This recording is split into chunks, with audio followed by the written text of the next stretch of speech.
Reducible and irreducible representations is the subject of this video.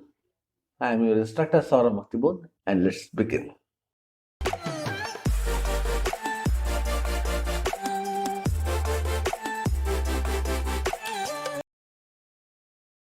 We have seen in earlier section that symmetry elements can be represented in the forms of matrices, and these matrices have a shape of the type this. For example, here yz and sigma xz product has been indicated, and for a C2 matrix looks like this.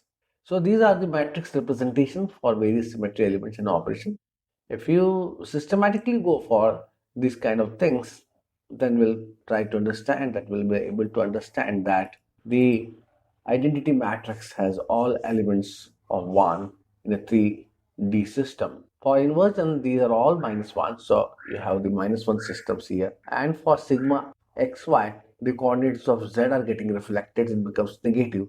For sigma xz, y gets inverted, and sigma yz, because x is not there in the plane, it gets inverted. So for all of the plane, the dimension is reciprocated, or rather the dimension is reflected, which is not contained in the plane. Similarly, if you talk about a rotational operation around z-axis, then the matrix would be cos theta sin theta 0 minus sin theta cos theta 0 0 0 1, and cos theta sin theta 0 minus sin theta cos theta 0 and 0 0 minus 1 are the matrices for the improper rotation respectively. Now, this complete description has been made in the earlier videos. You can refer to the construction of matrices for this video section.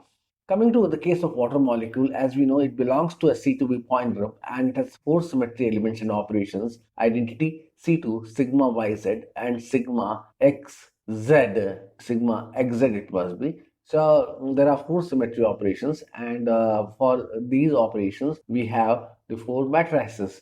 So we have seen that for identity it is like, all elements should be positive ones. Here by mistake it's showing negative ones. And for C2, sine 180 plus cos 180 degree and all that. So because cos 180 degree is -1, so the matrix comes to -1 0 0 0 minus 1 1 0 and 0 0 1. If we are choosing an xz plane, then the coordinates of y would be reflected. So you have 1 0 0, 0 minus 1 0 and 0 0 1. If we are choosing a yz plane, then the coordinates of x would get reflected, and you will get this matrix. So we have a set of matrix for water molecule.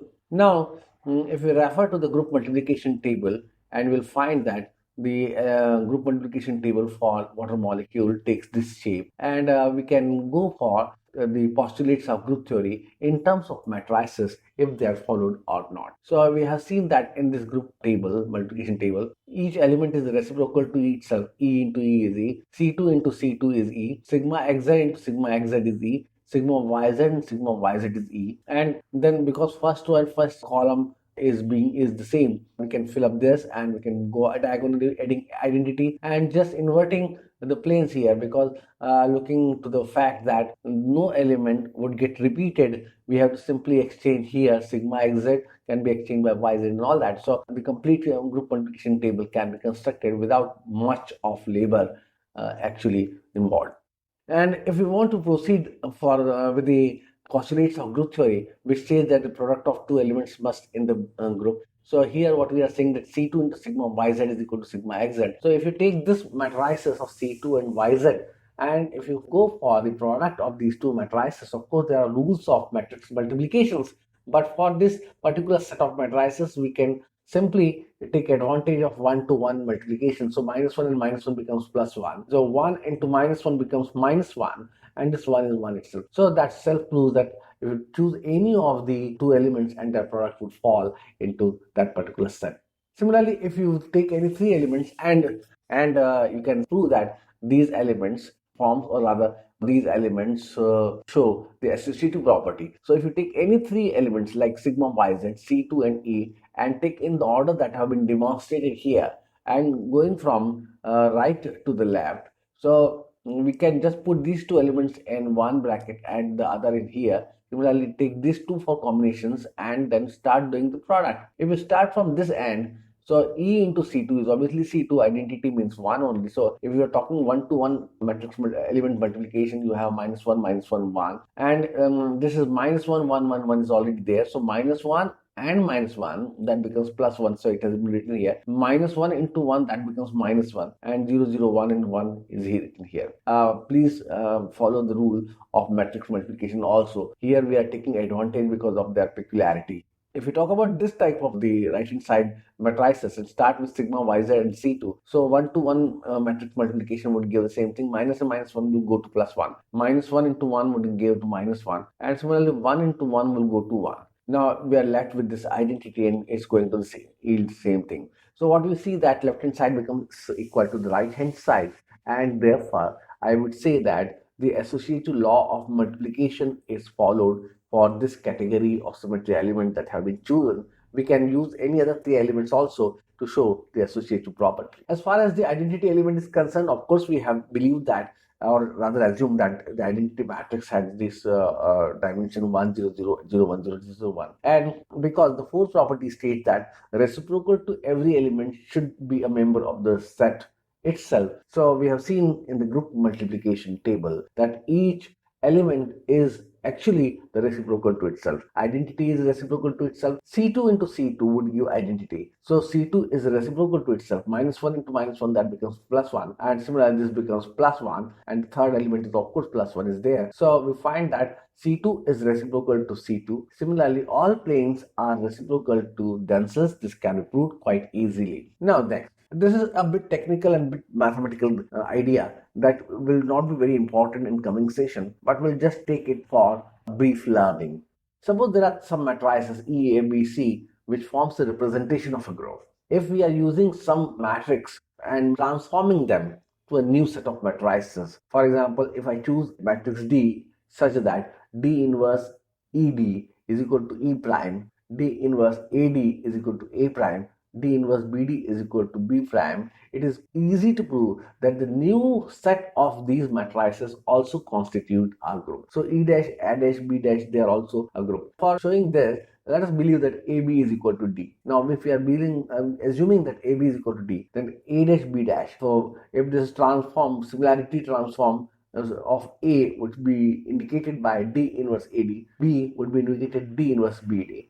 If we take them in order, because they follow the associative law, so we can choose any two matrices. So D inverse A, I chosen D into D inverse in one component BD, and because D is reciprocal to D inverse, so this should fall to identity. So let's drop it here. So what is left is D inverse A and B, and now D I am putting outside. Now since AB is assumed to be D, so D inverse D, D. Now that could be a new matrix or D dash or D itself. Clearly, all products in the set of matrices E dash, A dash, B dash will run parallel to those in the representations E and B. Hence, the prime set also constitutes a representation. That is what we are saying. So if we are doing some similarity transformation and we are getting a new set of matrices, they also constitute a group. Let us now suppose when the matrix A is transformed to A using D or some other matrix, we find A prime to be block factored matrix, namely. So A prime is block factored by A1 prime, A2 prime, A3 prime, and so on in the manner that has been indicated by using a technique D inverse A into D. Or A prime is a similarity transform of A using some matrix D, then we may probably block factorize the matrix that is shown in the order. For that reason, we have to find some matrix D which would do the same for us.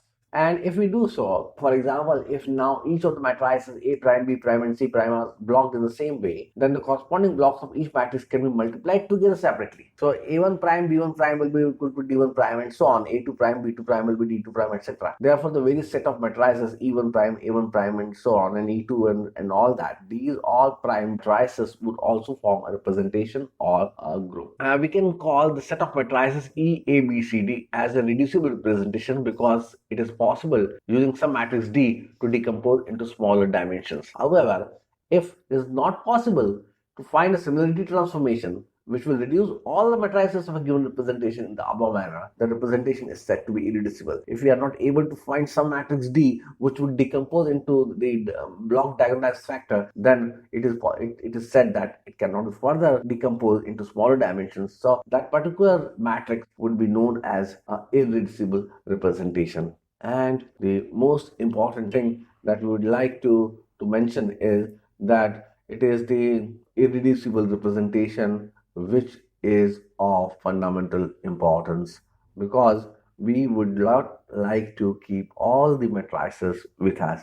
We'd like to finally decompose and get them organized in a way that we can construct a character table. Well, if you look from one angle, this looks very complicated indeed. But then in coming session, we'll be talking about the properties of irreducible representation, and once we are done with that, we'll be confident to construct a character table without actually constructing a matrix or set of matrices. So you must be very amused with this.